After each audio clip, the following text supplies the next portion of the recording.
8 नवंबर की बात है। विनायक के मोबाइल पर बाजार से जुड़ी 2 खबरें एक साथ फ्लैश हुई। पहली, निफ्टी एक बार फिर 18,000 के पार और दूसरी, सोने की कीमतें 3 महीने की ऊंचाई पर। ये विरोधाभास विनायक की औसत वित्तीय समझ से परे था।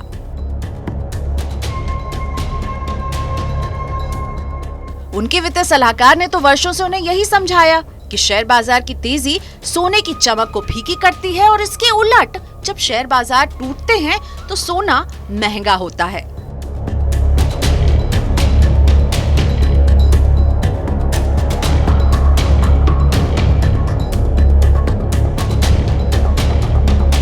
विनायक की तरह देश के तमाम निवेशकों के मन में ये असमंजस गहरा रहा है कि शेयर बाजार और सोना दोनों एक साथ कैसे बढ़ रहे हैं और इन नए समीकरणों में वे अपने पोर्टफोलियो को कैसे आकार दें। तो सबसे पहले बात तेजी की। सोने की कीमतों में उछाल के पीछे कारण घरेलू भी हैं और वैश्विक भी। वर्ल्ड गोल्ड काउंसिल की ताजा रिपोर्ट बताती है कि दुनिया भर में महंगाई बढ़ने की आशंका, डॉलर की कमजोरी और वायदा बाजार में खरीद के बड़े सौदे तेजी को ताकत दे रहे हैं। इन्हीं के बल पर अक्टूबर में सोना 1.5% चढ़ गया। ये ग्लोबल तेजी भारत में त्योहारों के मौके पर पहुंची, जो सोने की खरीदारी के लिहाज से वैसे ही सबसे अच्छा समय माना जाता है। वैश्विक समीकरण और घरेलू मांग की वजह से ही बाजार विशेषज्ञ सोने पर दांव लगाने की सलाह दे रहे हैं। IIFL के वाइस प्रेसिडेंट अनुज गुप्ता तो मानते हैं कि बाकी एसेट क्लास की तुलना में सोना बीते 1 साल में चढ़ा ही नहीं है। ऐसे में मौजूदा भाव खरीदारी करने के लिए अच्छा स्तर है। ये तेजी शेयर बाजार की तुलना में टिकाऊ भी होगी। बीते साल घरेलू बाजार में सोने ने 56,200 का उच्चतम स्तर छुआ।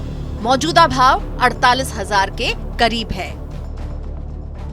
सोने में भरोसा बढ़ने का एक बड़ा कारण शेयर बाजार में आई तेजी भी है। मौजूदा स्तर पर बाजार में निवेश को जानकार जोखिम भरा मान रहे हैं। हालांकि कंपनियों के अच्छे तिमाही नतीजे, बाजार में नकदी की उपलब्धता, पेट्रोल डीजल की कीमतों में गिरावट से महंगाई के मोर्चे पर राहत और नीतिगत दरों में लंबे समय तक निचले स्तर पर रहने की संभावना, ये सभी कारण बाजार को ऊपरी स्तर पर थामे रखने में मदद कर रहे हैं। तेजी का गणित समझने के बाद अब कीजिए पोर्टफोलियो की ओवरहॉलिंग। आपके पोर्टफोलियो में कितना सोना हो, इस पर सर्टिफाइड फाइनेंशियल प्लानर और कमोडिटी बाजार के एक्सपर्ट की राय जुदा है। दोनों के अपने अपने तर्क भी हैं। Certified financial planner Pankaj Matpal मानते हैं कि पोर्टफोलियो में 10% हिस्सा ही सोने के रूप में रखें। ये सही एसेट एलोकेशन है। जबकि अनुज गुप्ता का कहना है कि सोने में तेजी की उम्मीद है और शेयर बाजार में मौजूदा स्तर पर रिस्क रिवॉर्ड रेशियो अच्छा नहीं है। ऐसे में 15% तक भी सोना पोर्टफोलियो में रखा जा सकता है। तो मनी9 की सलाह है, अपने पोर्टफोलियो को रिव्यू कीजिए। सोने की हिस्सेदारी पोर्टफोलियो में जरूर रखें। उपभोग के अलावा निवेश के लिए सोना जरूर खरीदें। पोर्टफोलियो में हिस्सेदारी तय करने के लिए वित्तीय सलाहकार की सलाह लें और अपनी वित्तीय जरूरत, लक्ष्य आदि के आधार पर फैसला लें।